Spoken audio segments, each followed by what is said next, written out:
On November 11th of 2014, Five Nights at Freddy's evolved. The one-hit wonder that took horror game channels by storm that summer took its first steps toward becoming the indie giant that it is today, with the release of Five Nights at Freddy's 2. And while it might not have been the biggest reason for it, I think that one of the cornerstones of its growth was its story.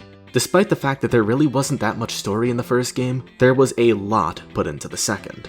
Death minigames, between night cutscenes, multiple sets of animatronics, and actual confirmed dates. Yeah, there's a lot to unpack. And that's not even mentioning the fact that in just a few months, we're gonna have a movie that's sure to change a lot of people's perspectives on things. Continuity be damned. Which goes to show one thing. Even to this day, there's a lot about FNAF 2 that people just don't fully agree on. And it doesn't help that somewhere in this game, there may or may not be a retcon that we have no information about. So today, just like I did for the first game in the series last year, we're gonna start off by looking at things in isolation, and try not to use future bias to dictate what all of these puzzle pieces should mean. If we're gonna solve this series, then we need to try and figure out what everything was meant to be from the very start. And once we've done that, then we can look ahead and see what connections we can establish. One of the big reasons that I want to do things in this order is because of what Scott said in an interview with Dawko. He said that he had a lot of flowing ideas that he'd set up in earlier games, and then he'd find a natural point to bring them back in later games. I think that it's safe to say that he started doing that here. And while I don't think that he planned multiple years ahead, I definitely think that he had at least some ideas for the future of this series. Specifically, I think that he was thinking a lot about FNAF 3, the game that came out only 4 months later. These two games are going to be the foundation for this video, with a much bigger focus on FNAF 2. You can expect to see the inverse of this whenever I get around to making the FNAF 3 video. And if you want to see that video happen, kidnap the like and subscribe buttons and force them to watch every single Narrow Raven video. But for now, let's dive into the story of FNAF 2. We're gonna start by looking through all of the phone calls one at a time, talking over what we're told by itself first, then with the context of the rest of the game and the rest of the series as a whole. I know I just said that there's a lot that people don't agree on, but surely it'll at least be a little while until we run into any of them, right?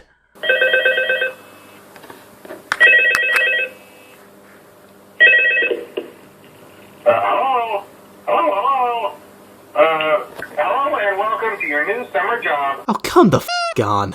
Barely 10 seconds into the game, and we have our first point of contention. Ralph the phone guy refers to this as a, quote, summer job. Now, we know that this game takes place in November of 1987, so the fact that this is being referred to as a summer job is honestly really strange. It's something that me and some friends pointed out on stream a few months ago, and the response we got from chat is that summer job and temporary job are essentially synonymous in Texas, which is where Scottcawthon is from. A big piece of evidence for this thought process is that FNAF 1 is also referred to as a summer job in its Steam description. So while we have evidence to suggest that this might not actually mean anything, it's still worth noting that Fazbear Entertainment isn't above reusing old recordings, as we've seen in both FNAF 3 and the week before. And if this is an old recording, then what location was it used at? Ralph references the fact that there was an older location, so there's no way that this is talking about the original MCI location. So we're left with two options. If this is just the phrase summer job not being used for a job that takes place during the summer, then there's really not much else to this conversation. It just is what it is. But if it is a pre-recorded call, then that would mean that it's from a Freddy Fazbear's Pizza that came before the one that we're currently at, but after the one where the MCI happened. And we have very limited evidence to suggest that this is the case. Look, I'm gonna level with all of you really quick. I don't know if I really believe in the fact that there was another previous location. Despite Fazbear Entertainment's affinity for reusing old assets, and the fact that there are seemingly drawings of the withered animatronics that we're led to believe have been stuck in parts and services, I don't think there's actually anything to look at here. But if you are curious and do want to hear more, there's an entire video talking about it on Withered Circle's channel, so go watch that instead. But apart from that potentially lore-breaking detail, what else does Ralph tell us? Realistically, not all that much. We know that there was an old location that was left to rot after a while, and that the animatronics have a tendency to move around at night, which is what led to the previous night guard being moved to the day shift. Not much to elaborate on with the old location existing. It's where the withered animatronics are from, and by proxy, where the MCI happened. And as for the fact that there are animatronics moving around at night, well, we'll get into that soon, because I think that there were a bit more steps to that than there were in the first game. Apart from that, there's not much else to go over on night 1, mostly just some gameplay mechanics here and there, so let's move on to night 2. This is where things start to actually get a bit interesting. Ralph brings up the fact that the withered animatronics have been used for parts, since Fazbear Entertainment decided that repairing and retrofitting these animatronics isn't worth the cost. Now, if these parts are from haunted animatronics, and were used to create the toy animatronics, then that raises an interesting question. Are the toy animatronics haunted by proxy? The toy animatronics give off signs of potentially being haunted, most notably with their eyes having that signature white dot. But by this point in time, there haven't been any murders that have taken place in this location, so this doesn't make any sense. Unless they're being partially controlled by the MCI kids, who have been dead for 2 years at this point. Theoretically speaking, there isn't anything wrong with this. A lot of people seem to not like this explanation though, but honestly, I can't think of any real problems with it. We know that soul splitting is a thing in this franchise, and despite the fact that it has its own set of rules, none of those rules stop this from being possible, and by proxy, explaining why the toys seem to be possessed so early in this game. And speaking of possession, let's talk about Charlie and the puppet. Now, in my last video, I made some statements about the puppet, and more specifically, about the spirit possessing him, Charlie Emily. I have some revisions to make on those statements, but first, let's talk about what Ralph says about the puppet. He says that it's always thinking, and that he's never really liked it. This is almost certainly in reference to the fact that the puppet, and more specifically Charlie, seem to be more aware than the rest of the animatronics and their respective spirits, which would be built upon further in UCN. But why? What makes Charlie so different? To really get into that, we'll need to talk about what happens on night 3. And this is the phone call that changes everything. Oh, hey, before I go, I wanted to ease your mind about any rumors you might have heard lately. You know how these local stories come and go and seldom mean anything. I can personally assure you that whatever is going on out there, however tragic it may be, has nothing to do with our establishment. It's just all rumor and speculation, people trying to make a buck, you know. Our guard during the day has reported nothing unusual, and he's on watch from opening till close. This dialogue right here is simultaneously one of the most important and overlooked voice lines in the entire series. Ralph tells us that something tragic recently happened outside of the building. Something that started rumors, something that got the people talking, and got people to think that Fazbear Entertainment might have been involved. There's only ever been one event, one moment in this entire franchise that fits this description.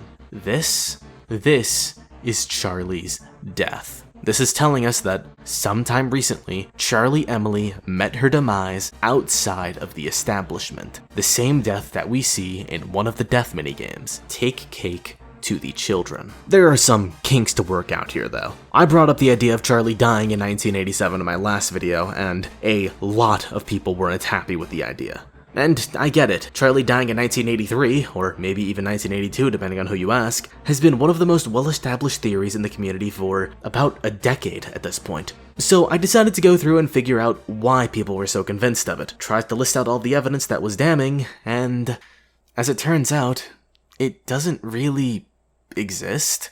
I mean, sure, there are a lot of reasons as to why people think that Charlie died this early in the timeline, like how she dies in 1983 in the novel trilogy, or how the puppet memory plushie is tied to the code 1983 in Help Wanted 2, or how her father Henry refers to a wound first inflicted on him in FNAF 6, or how the crying child is traumatized by something that he saw before he dies in 1983. Like I said, there are a lot of things here, but none of them are actually that strong. The novel trilogy is the one book series that Scott has come out and told us isn't in continuity with the games. So her dying in 1983 there doesn't mean that she dies in 1983 here by any means. And in Help Wanted 2, well, quite frankly, I don't think that this means what people thought it meant at all, because in the DLC update the game got, we see the tiger plush being connected to 1979. At first, everyone thought that it meant David died in 1979, but after playing Secret of the Mimic, we now know that he didn't.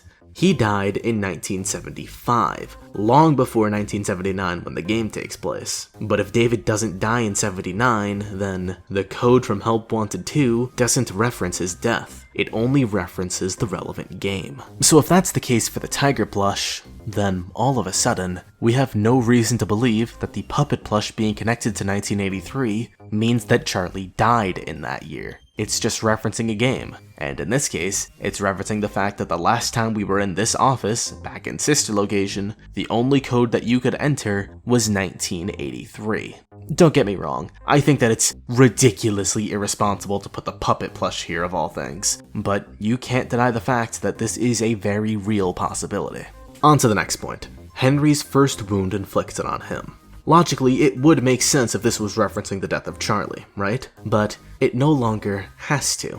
Because, again, after Secret of the Mimic, we now know that Henry was involved with William much earlier than we thought, all the way back in the 1970s. And if you recall what I said in my Fazburger video, I think it's entirely possible, if not likely, that Henry's the one who leaked M2 to William. And if he did that, then that first wound that was inflicted on him could have very easily been the fact that William had blackmail on him now. Corporate espionage. Is that what actually happened? I can't exactly tell you for sure, but I can tell you that it's a reasonable enough explanation to throw doubt on this just meaning that Charlie was the first of William's victims. Then we have the crying child's trauma, whatever it is that he saw. Considering the fact that he's specifically afraid of the animatronics, I can't imagine that this has anything to do with Charlie's death. Charlie's death had nothing to do with an animatronic. Sure, the puppet was there by the end of it, but it's not like she was stuffed into the suit or anything. And I know, what is seen in shadows is easily misunderstood in the mind of a child.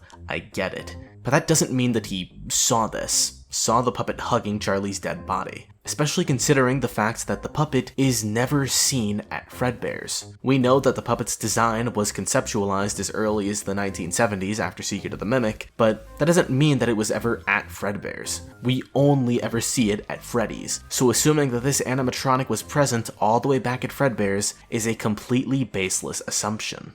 All in all, the evidence we have for Charlie dying that early in the timeline is lacking. Meanwhile, FNAF 2 tells us of a tragic event happening outside of the building, and then shows us a minigame of a child dying outside of Freddy's, ending in a jump scare by the puppet. Not to mention that we specifically see Freddy in this minigame, not Fredbear. So honestly, I feel really confident in saying that Charlie died in 1987, when FNAF 2 happens. Well, okay, slight correction. I think that it's slightly before FNAF 2 happens. If you watched my last video, you might remember me saying that she died on night 2 specifically, and that's when rumors started circulating that day, leading to Ralph trying to reassure us on night 3. But as most of you were quick to point out, the puppet is possessed for the entire duration of that game, including the early nights of the game. So, how's that work? To be honest, I took this as a gameplayism for that video, and just told myself that Scott didn't really think to disable this animatronic that early. Especially considering the fact that this is the one animatronic that you can't change the AI level of in the game's custom night. But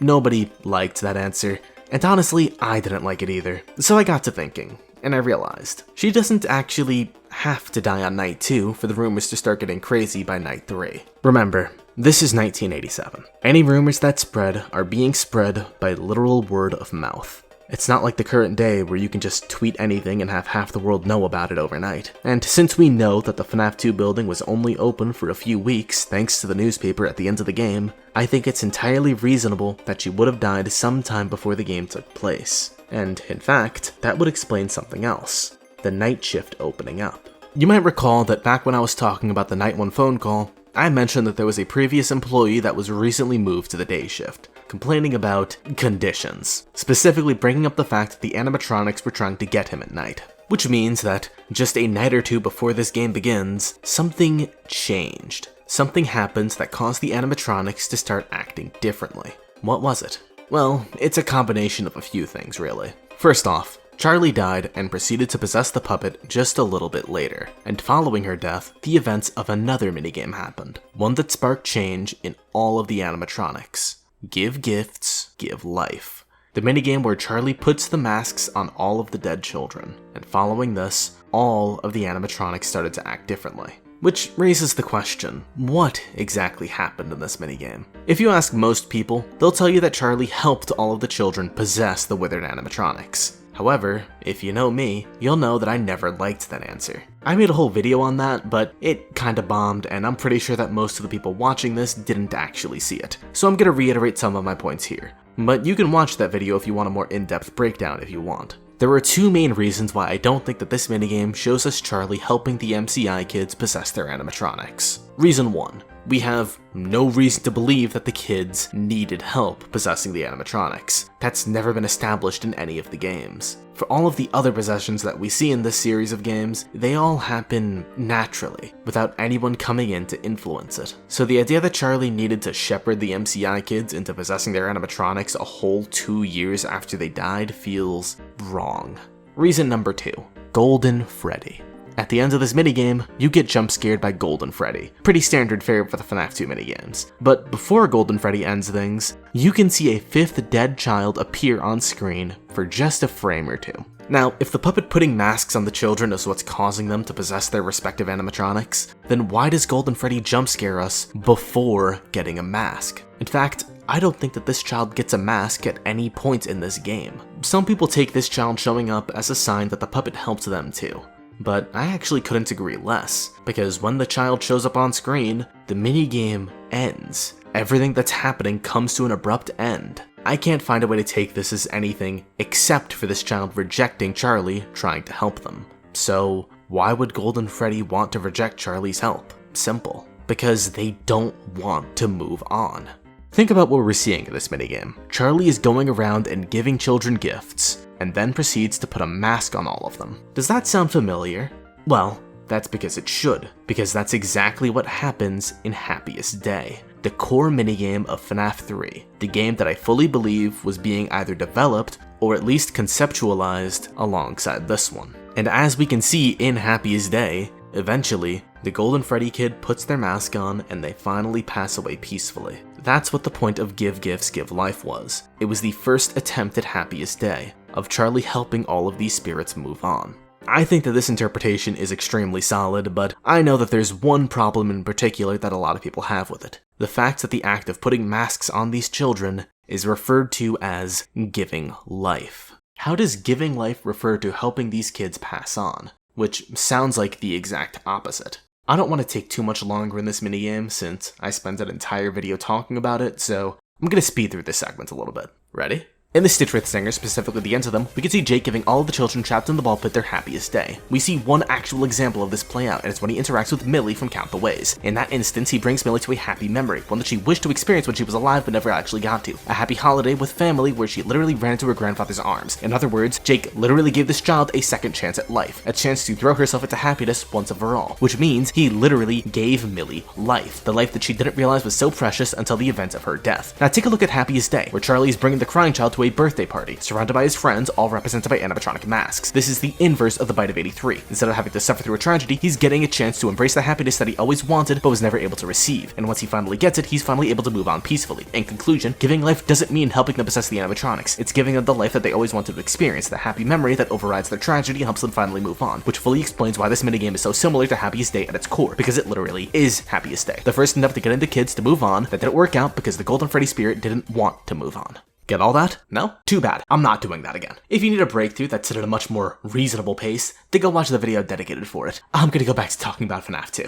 So, everything I just said begs one question in particular.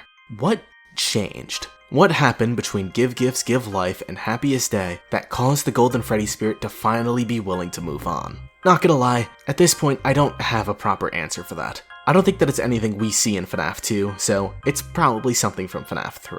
My mind immediately goes toward Follow Me and the spring locking of William Afton, but I haven't done enough research into that to have an answer that I'm confident in. So, I guess we'll go over that in the inevitable FNAF 3 video. Oh my god, I have to do this for FNAF 3 one day. My rapidly growing chronophobia aside, I think we have everything relevant to the Night 3 phone call covered at this point. So let's go on to Night 4, which honestly doesn't have that much on its own. This night kind of serves as the start to the tragedy that eventually does take place at the restaurant, by telling us about the fact that the building is now under investigation. If you watched my last video, you might remember the fact that I really don't think that the police are involved with this investigation whatsoever. Which, honestly, I do still believe, but I don't think that it matters much. In my mind, if a building is going under police investigation due to the fact that there have been rumors of a child dying on the premises, then it should probably get closed down until the cops are done. Or, at the very least, it shouldn't be open to children. But that doesn't happen. At least, not until things escalate a little bit further. This means one of two things. Either this is an internal investigation being led by Fazbear Entertainment, or the cops in the series are utterly incompetent at everything that they do. Which, considering the fact that the MCI bodies were never found, is also entirely possible. So you could take your pick on what you think the answer is. I don't think that it actually changes much of anything though. The only other thing to note is that the animatronics are getting more and more aggressive towards staff. There's a bit more that I have to say about the toy animatronics, but that can wait a couple nights until it's relevant. For now, let's move on to Night 5. There's a lot more to say this time. First of all, the building is officially on lockdown. But we're not told why it's on lockdown, and quite frankly, it doesn't actually feel like it's on lockdown. When a building is on lockdown, people aren't allowed in or out of it, which is what Ralph tells us is happening on the actual phone call. So, why are we here? How did our player character get into the building if the building is on lockdown? That doesn't really check out to me. But on the note of people not being allowed into the building, we are specifically told that previous employees aren't allowed in. We're then told a position is now available on the day shift, which paints a pretty clear picture. Someone just got fired. And it seems pretty clear to me who that is. The person who just recently got moved to the day shift. We haven't actually talked about this person much yet. They haven't really been relevant. Not yet, at least. Though, we all know who this person is. And speaking of this person, let's talk about the next thing that Ralph tells us. We're going to try to contact the original restaurant owner. I think the name of the place was Fredbear's Family Diner or something like that. It was closed for years, though. I doubt we'll be able to track anybody down.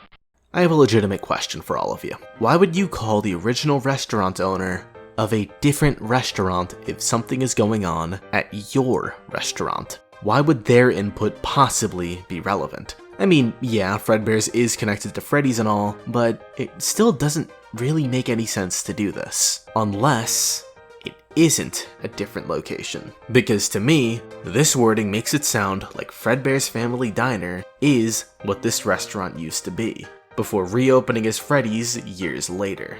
Combining with the fact that the FNAF 2 location used to be Fredbear's in the movie continuity according to their most recent trailer, yeah, I think that this is Fredbear's that we're in. Or at least, this is where Fredbear's used to be. And this information would have been so useful in my last two videos. If only that trailer came out like a month earlier. Speaking of Fredbear's though, there's something else that we need to talk about a bit more in depth now. Who the original restaurant owner is. For years, everyone's been in agreement that this is Henry Emily, and that he was the one who got contacted. Except, I don't know how true that is anymore, because after Secret of the Mimic, we now know that William was a part of Fazbear Entertainment as early as the 1970s, and had enough power to promise someone a management position at a franchise location. Which means that the person being contacted very well could have been William Afton himself. Which is hilariously ironic considering William has been here the entire time, but again, we'll talk about him soon. His time is coming. But first, it's time to talk about Night 6. And boy is this one a doozy, because unlike last night, we're not supposed to be here this time, because now the building is fully closed, and we're still here for some reason.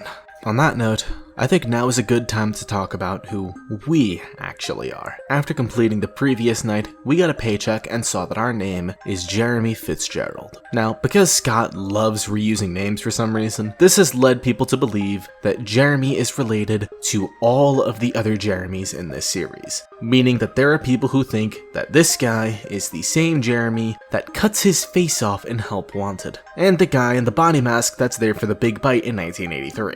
I'm not gonna lie to you guys, I've never liked this theory. I don't think that we see Jeremy Fitzgerald in any other games, and I've yet to see a convincing reason to say that he would, apart from the name thing. Moving on from that, let's talk about the much more important part of this phone call. The fact that the building was closed down.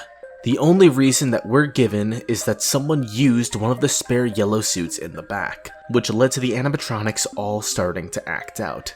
So, why did this happen, and what's it actually mean? Well, I've resisted talking about this event for nearly the past 5,000 words of script, but it can no longer be avoided. It's time to talk about the reason that this building closed down. The DCI.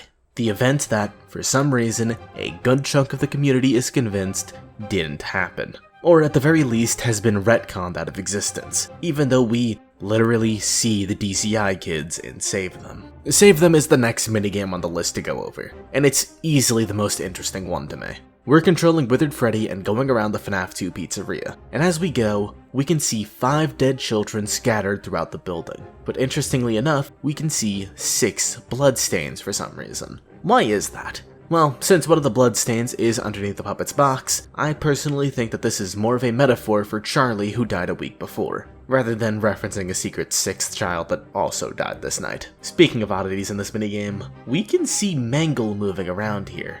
Trying to interact with him ends the minigame abruptly. But if you look into the game's files, you'll find that her sprite is called He Was Here. So, who is this he being mentioned? Well, there's only one answer that makes sense. The only human character we see in this minigame.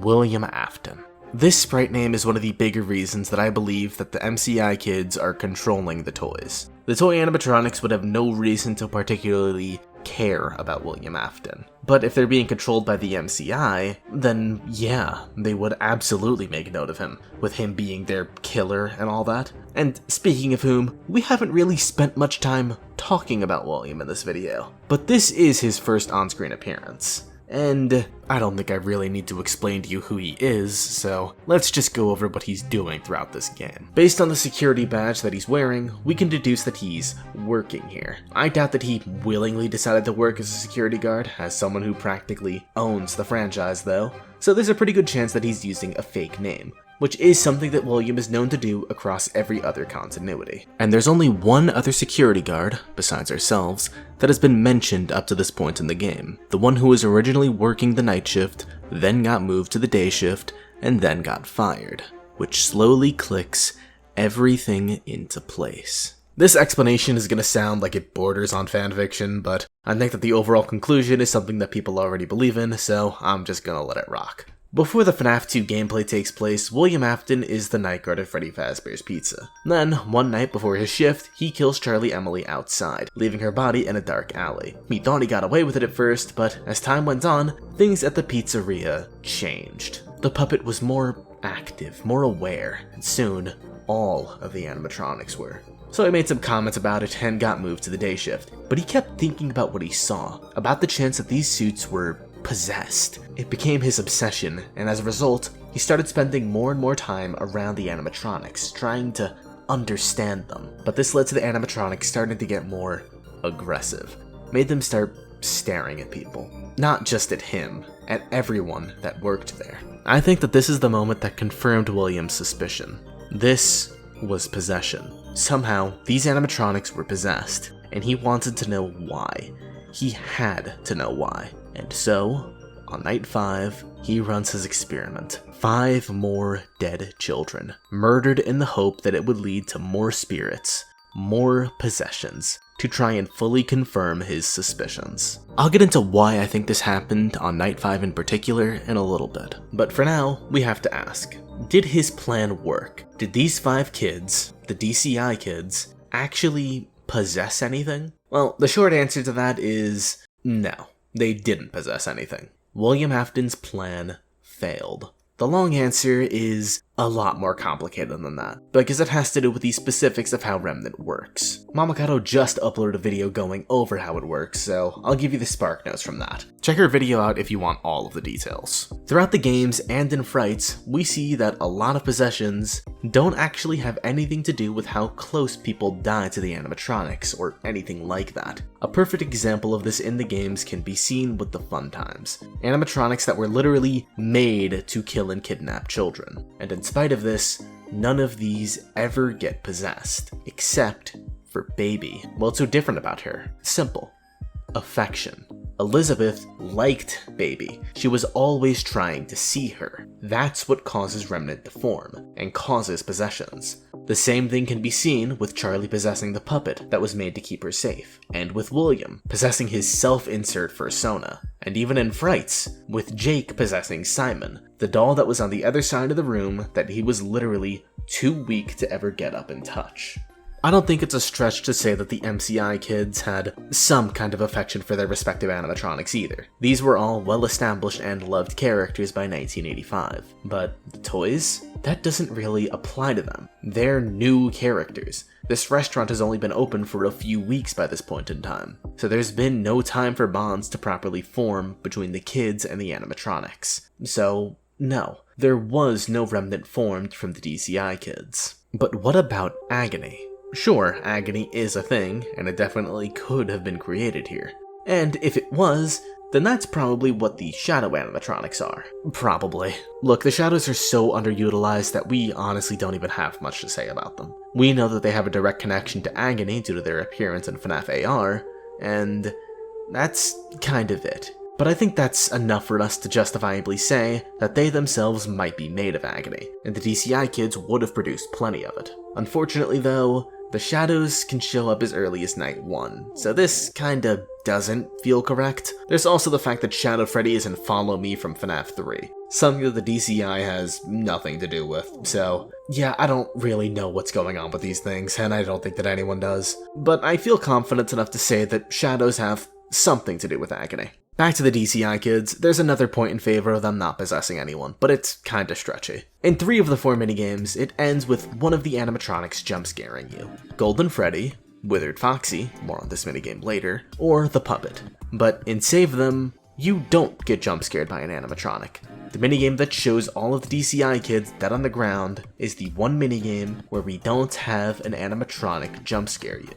And it's not like there are no relevant characters to this minigame. You play as Withered Freddy, and you can run into both Mangle and the puppet. Even if Scott didn't want to repeat a jump scare with the puppet, there was no reason that either Withered Freddy or Mangle couldn't jump scare you at the end of this minigame. So, why don't they? This might be a bit of a stretch, but what if this was a hint? What if the reason that the minigame that shows the DCI kids doesn't end in a jump scare is because the DCI kids don't possess anyone? I think that there's an argument to make there, but by no means is it a silver bullet that makes or breaks any argument, so I'm not going to dwell on it for very long. Okay, that was a lot of information that spawned from just one minigame. So real quick, let's just recap everything that I summarized from Save Them. William Afton is revealed to work at the building here. You can extrapolate that he used to be the night guard that eventually got moved to the day shift, using context from the rest of the game. There are 5 dead kids in the building. This is the DCI, and it's why the building is closing down. The toys probably aren't possessed by the DCI. I think that the MCI controls them due to their parts being used to build the toys. And the shadow animatronics are probably agony creatures that may or may not have spawned from the DCI. Not sure on that one. Okay, now that we have Save Them covered, let's talk about the other big thing we hear about on Night 6. The spare yellow suit. Someone used one of these suits, which is what caused the animatronics to all stop acting right. We don't have that many yellow suits at this point in the series, so let's start going through our options. This almost certainly isn't a Chica suit, because, come on, do I really need to convince you that someone wasn't using a spare Chica costume? I certainly hope not. Let's move on to the next character, Golden Freddy. There is a little bit of merit to this, because Night 6 is the first time that he's ever activated in the game, which really does make it seem like this is the suit that was used. There's just one issue in particular that I have with this. Golden Freddy is already active. We saw the Golden Freddy spirit in Give Gifts, Give Life, and I think that we can all agree that that minigame takes place, at the very least, before Night 6 of this game. So why would Golden Freddy be the thing that causes the animatronics to all go crazy if he's been here the entire time? The Golden Freddy spirit acts as a ringleader for the rest of the dead kids multiple times throughout this franchise, especially in the movies. So I'm not especially doubting the idea that the kids would have started acting differently around them, but I just don't think that that's what we're seeing here. Otherwise, the building would have been closed down way earlier than this. No, something else is happening. A different suit was used tonight, and there's only one real answer that makes sense. The Spring Bonnie Suit. I've been saying for this entire video that I think FNAF 3 was being conceptualized around the same time as FNAF 2. And if FNAF 3 was being conceptualized, then I 100% think that this character was already in Scott's head by this point in time. I think it's the perfect example of what he said in the Dawko interview, something that he set the groundwork for in an earlier game, only to cash out on it in one of the next ones. And going off of everything else that I've said in this video, the Spring Bonnie suit makes perfect sense. When William Afton did the DCI, he was wearing the Spring Bonnie suit that was being kept in the back. And when he wore the suit, the animatronics started going crazy, because they were all under the control of the MCI, and they all recognized that suit at this point. And seeing the suit that killed them years ago made them start losing it. And that's why they're acting the way that they do. And the way that they're now acting is the key detail in solving the final bit of information we can glean from Night 6. The Bite of 87. Jeremy is told that he'll be taking the day shift tomorrow, and to stay close to the animatronics while in uniform. Considering that we've been told throughout the nights that the animatronics have been getting increasingly more aggressive, I think that this could very easily be what leads to the Bite of 87 happening on day 7 of FNAF 2. Which makes you wonder, who did it?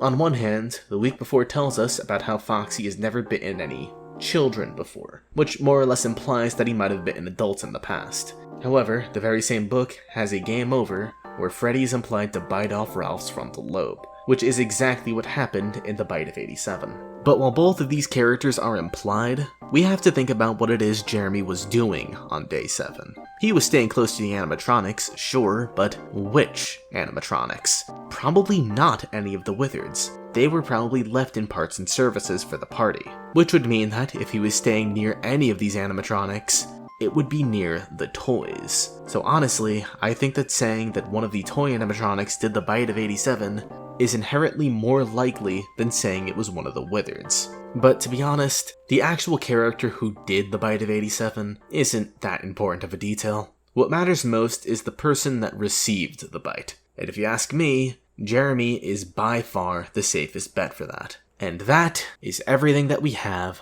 on Night 6. Time for the very underwhelming finale, Night 7. There's no phone call for this night, so there honestly isn't that much to go over here. The only thing that we really have to talk about is the pink slip that we get at the end of the game, telling us that we've been fired, but that we're not Jeremy Fitzgerald. We're a new character named Fritz Smith. Who is this? Well, yeah, we really don't have much. The only conclusion that people can possibly come to is that this person is Michael Afton. But that's only because that they think that Michael Afton is also the FNAF 1 night guard who got fired for the very same reasons. I think that that's perfectly valid, and honestly I agree with it, but there's not much else to talk about for it, so I really don't want to dwell on it any further. So, what's left? We got through all of the phone calls, but there are still a couple of things that we can go over. First of all, the one minigame that I haven't delved into yet. Foxy Go Go Go. We play as Foxy and we have to run into a room to greet a bunch of kids. We do this a few times, but the last time we do it, things are different. William Afton is watching us for one thing, and he's pink. Yeah, I'm not even gonna try to bother delving into why he's pink in this minigame. I've talked about his color palette way too much on this channel already. Let's go over the much more pressing question. Who are these 5 dead kids? Well, it's not the DCI for 2 big reasons. For one, they're all in the same place, which clearly didn't happen with the DCI. And more importantly, because this isn't the FNAF 2 building. Whatever building this is clearly has Pirate's Cove with Foxy still inside of it. Which makes me think that this might actually be the MCI, since we've seen all the MCI kids dead together before getting stuffed into the animatronics, specifically in Into the Pit. But that would mean that Foxy naturally stumbled upon the bodies, unless he's already possessed by Fritz and this is him finding his own body? It's one of those two. I'm more inclined to believe that Foxy is possessed here, due to what I said about the Golden Freddy jump scare from Give Gifts, Give Life. But there's a world where he's not possessed here as well, so I don't know, man, it's weird. If I had to call my shot on it, I think that this is Fritz finding his own body and kinda going haywire because of it. Honestly, that could be what leads to Foxy going out of order for the rest of the series. But like I said, it could be either, and I don't think that either one has too big of an impact on the lore as a whole. As for the animatronics, we've covered basically all of the important ones. The only ones we didn't talk about are the endos, which I have nothing to say about them honestly. Then there's the Paper Pals, which, if you try to say that this is the Mimic, I'm going to spontaneously appear underneath your bed tonight. And then BB and JJ.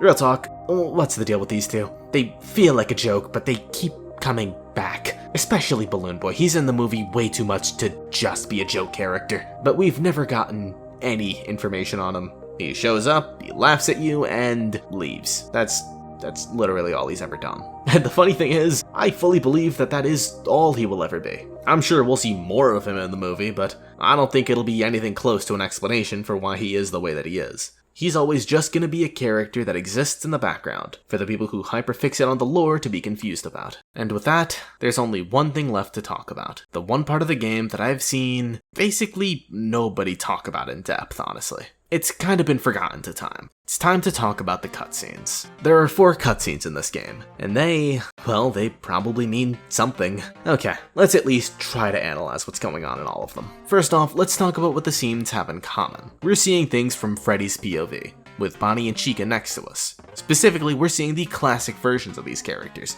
not the withered or toy versions. Another thing that all of these scenes have in common is that they're referred to as dreams in the files. Lastly, they all have a simple ending message that appears in the corner after it cuts to black. Night 1 simply says, "Error," while the rest of them say, "It's me." And that's all that all of them have in common with each other. So, what happens during the cutscenes? Honestly, not much. In the first scene, we just look left and right at Bonnie and Chica. Same thing with the second scene, but now they're looking at us. Third scene, they're looking at us again, but a bit more intently, and now they're missing their eyes. In addition to this, Golden Freddy appears in this scene. Then, in the final one, Bonnie and Chica are no longer looking at us and have their eyes back, and Golden Freddy is long gone. But in his place, we have the puppet, directly holding our stare the whole way through. You might have noticed that I didn't have much to say about what happened in these cutscenes. Pretty good reason for that.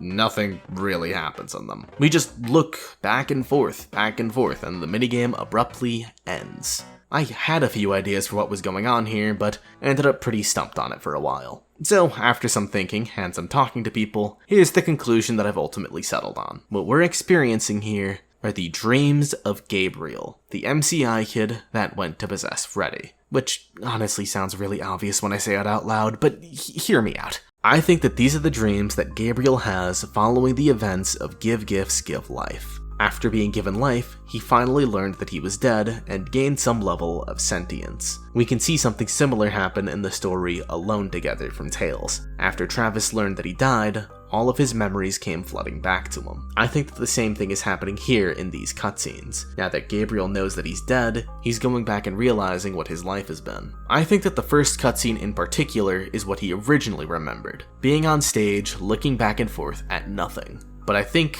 that after he's given life, he realizes that this memory is false, hence why Error appears in the corner. The next 2 scenes are what really happened to him. He wasn't the only person stuck in a suit. There were others along with him. And then, in the final scene, we see the puppet holding his stare, telling him that this is what really happened, that these are his real memories. And what does Gabriel say in response?